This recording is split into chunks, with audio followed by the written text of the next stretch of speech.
Hello বন্ধুরা, Gita LLB সিরিয়ালের আজকের এপিসোডে তোমরা দেখতে পাবে অগ্নিজিৎ মুখার্জি কাভিয়াকে বলবে তোমার এই কাগজের টুকরো কিচ্ছু করতে পারবে না। আমি আবারও বলছি, আমি কোর্টে যাব এবং তোমাকে এখান থেকে তুলে নিয়ে যাব। তখন কাভিয়া বলে একবার ছুঁয়ে তো দেখুন, কারেন্টের ভুল ভোল্টেজ লেগে যাবে।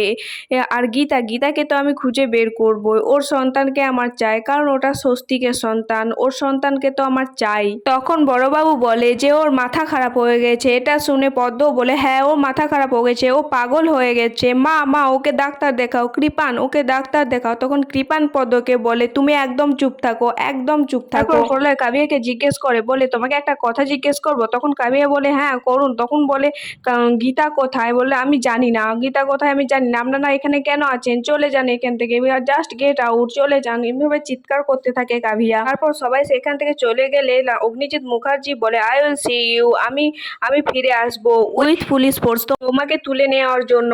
তারপর অগ্নিজিৎ মুখার্জি সেখান থেকে চলে যায়। আর চলে যাওয়ার পর পদ্ম কাভিয়াকে বলে তুমি তুমি উকিল দিদিমণিকে অপহরণ করেছো, স্বস্তিক দাদাবাবুকে মেরেছো, কি হলো? কথা বলছো না কেন? কথা বলো। কাভিয়া বলে না না, আমি গীতাকে অপহরণ করিনি, আমার তো একটাই লক্ষ্য ছিল যে গীতার ওই সন্তানটাকে আমার কাছে রাখা। আমি কেন গীতাকে অপহরণ করব? আমি তো গীতাকে যে করে হোক খুঁজে বের করব। এসব ওর করে পাগলামি করতে থাকে কাভিয়া। আর ওইদিকে দেখা যায় গীতা খাটের ওপর শুয়ে আছে আর প্রিয়ঙ্গদা তার মাথায় হাত বুলিয়ে দিচ্ছে। আর এটা দেখে তার পরিবারের লোকের তো গা জ্বলে যাচ্ছে। তারপরে গীতার জ্ঞান ফিরলে তাকে বলে যে তুমি সুস্থ আছো, ঠিক আছো, ঠিক লাগছে তো এখন? এ সকল বলতে থাকে প্রিয়ঙ্গদা। গীতা বলে আমি একদম ঠিক আছি, আমার কি হয়েছিল? তখন প্রিয়ঙ্গদা বলে তুমি সেন্সলেস হয়ে গেছিলে, বাড়িতে আইবুড়ো ভাতের অনুষ্ঠান হচ্ছিল আর তুমি সেখানে সেন্সলেস হয়ে গেছিলে। তখন শ্রী বলে একে তাড়ো না, যা চেনো না জানো না, কোথা থেকে একটা আপদকে তুলে নিয়ে এসছো, বাড়িতে একটা অনুষ্ঠান হচ্ছে সেখানেও এই সকল হচ্ছে, একে তেড়ে দাও না।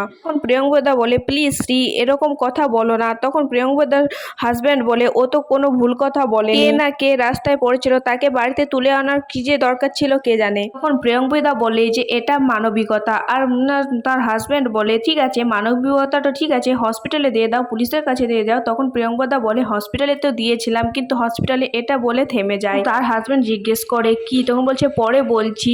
তারপরে গীতাকে বলে তুমি বিশ্রাম নাও। তারপরে শ্রী বলে হ্যাঁ তুমি বিশ্রাম নাও, তুমি তো স্পেশাল গেস্ট, তারপরে তোমাকে উনি নিয়ে এসেছেন, হ্যাঁ ভালোভাবে বিশ্রাম নাও। এখন প্রিয়ঙ্গদা শ্রীকে বলে প্লিজ কথাটা বোঝার চেষ্টা করো, ওর আর মাথায় একটা ইঞ্জুরি হয়েছে, ওকে ডাক্তার বলেছে ও আর বেশি দিন। এটা বলে প্রিয়ঙ্গদা থেমে যায়। শুনে গীতা বলে কি বলেছে ডক্টর? তখন প্রিয়ঙ্গদা বলে না কিচ্ছু বলেনি, তুমি একটু বিশ্রাম নাও। তখনই সেখানে টিপ আসে আর টিপ গীতাকে বলে এই তোমার কি নাম, তোমার বাড়ি কোথায়, তুমি থাকতে কোথায়?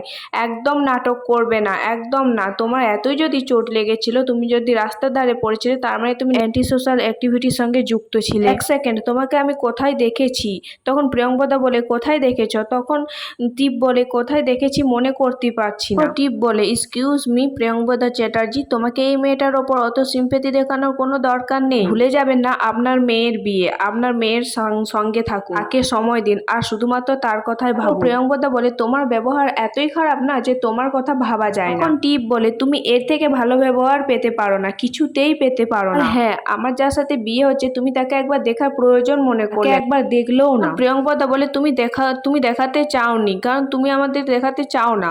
আর তুমি তো বলেছিলে যে বাইরে বিয়ে করবে। কোথায় বাড়ি ছেলের? আর কি বা করে? কোথা থেকে একটা রাস্তার ছেলেকে তুলে নিয়ে? তখন দীপ বলে রাস্তার ছেলে না। এভাবে মামের কথা কাটাকাটি চলতে থাকে। এই চলাকালীন প্রিয়ঙ্গদা তাকে একটা ঠেসে চড় মারে। কিছু হওয়ার পরও প্রিয়ঙ্গদার বাড়ির লোক প্রিয়ঙ্গদাকেই দোষ করতে থাকে। তারপর সবাই নিজের নিজের রুমে চলে যায়। আর তার কিছুক্ষণ পরে অগ্নিজিৎ মুখার্জি তাকে ফোন করে। অগ্নিজিৎ মুখার্জি বলে আমি এই মুহূর্তে কোর্টে যাব আমার সন্তানের হত্যার মামলায়। তখন প্রিয়ঙ্গদা বলে সে কি বলছেন? অগ্নিজিৎ মুখার্জি বলে তখন যদি আপনি আসেন। তখন প্রিয়ঙ্গদা বলে না না, এত তাড়াহুড়ো করার কোনো দরকার নেই, আপনি বলুন একটু কাটিয়ে উঠুন, এই শোকের সময়টা একটু কাটিয়ে উঠুন, তারপরে হবে এইসব বললো। তখন অগ্নিজিৎ মুখার্জি বলে থ্যাংক ইউ, এ বলে ফোনটা কেটে দেয়। আর পরের দিন প্রিয়ঙ্গদা অঙ্কিতকে ফোন করে বলে আজ তো টিপের মেহেন্দি, তোমরা এলে খুবই ভালো লাগতো। তখন অঙ্কিত বলে দাঁড়াও মেহেককে জিজ্ঞেস করি, মেহেকের সাথে তুমি কথা বলো। আর মেহেককে ডেকে মেহেকের সাথে প্রিয়ঙ্গদা কথা বলে যে তোমরা এলে আমার খুব ভালো লাগতো, আসলে তোমাদের পরিবারের সাথে তোমার শ্বশুরমশাইয়ের সাথে আমার স্বামী যে কি হয়েছে কে জানে, কিন্তু তোমরা এলে একটু খুশি হতাম। টিপ যা করে বিয়েটা করলো কি আর বলবো, আসলে পেটে ধরিনি তো। এটা বলার মাত্র সেখানে টিপ চলে আসে। তারপর এসে প্রিয়ঙ্কাদাকে উল্টো পাল্টা কথা শোনাতে থাকে। তারপর প্রিয়ঙ্কাদার কাছ থেকে ফোনটা কেড়ে নিয়েও মেহেককেও অনেক উল্টো পাল্টা কথা শোনাতে থাকে।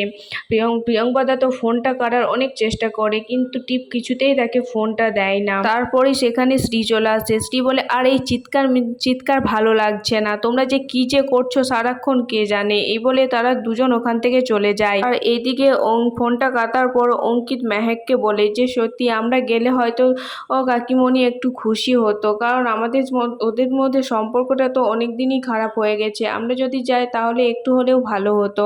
তখন মেহেক বলে, আমি কিছু বুঝতে পারছি না, আমার কিছু ভালো লাগছে না, এদিকে আমাদের সংসারটা জলে ভেস্তে যাচ্ছে, আমি কি করব। তখন বলে, দেখো একটু বোঝার চেষ্টা করো।